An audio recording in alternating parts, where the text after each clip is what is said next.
But you know Eddie's coming back, right? I know. With stand-up. Yeah, and it's gonna be good. But is he going to walk out and work this thing out in the clubs? You know what I mean? The thing with Eddie is he's been blessed with the gift of talking funny. Right. Like, literally, man. He is the greatest storyteller. He's hands down the greatest impressionist, whatever. Yes. Jamie Foxx is amazing. Jay Farrow is amazing. But, man, Eddie will crush. And you don't know when it's coming. You know what I mean? You don't know. In the middle of a conversation.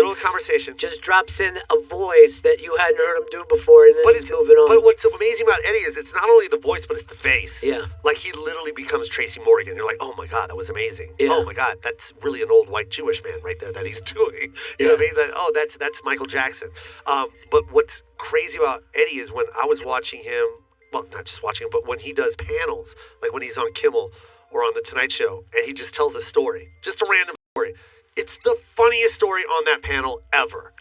Yes. Hands down. Yeah. Every time he does a panel, he crushes it. And I'm just like, that could be on stage right now. Yeah, I saw him. That could be in his new hour special. I saw him when he was Seinfeld getting coffee and all that, and you're just like, I want to follow that dude home. Yes. You know?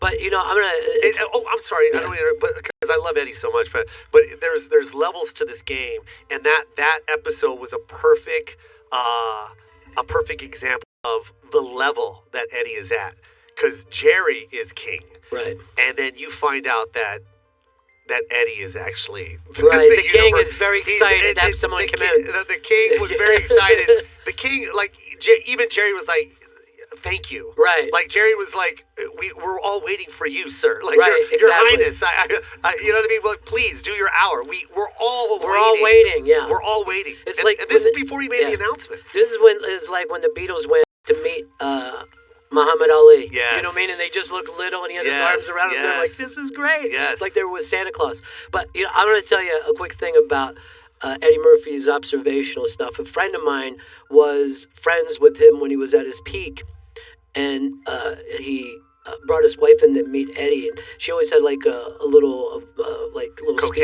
speech problem. Oh, speech. I'm sorry. And then Eddie meets her, and he's talking to her, and he goes, "Oh, you keep your tongue on the back of your teeth when you talk." And she's like, "What?" And that was literally, he not only picked up with his ear, but he saw exactly where this little impediment came from, you know? That's crazy. When he told me that story, I'm like, fuck, that's why he's Eddie. Yeah, that's why he's Eddie. That's why he can tell a story about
about being a kid and getting ice cream like we all did. Yep. And have it be just the best perfect version of yeah, it. Yep. the perfect thing that if I heard it today, Yep. I would laugh the way. Flying in the air looking like the Statue of Liberty. Yeah. Dude, I remember playing that Yeah. back so many times when I was a kid. Yeah. Most brilliant storyteller.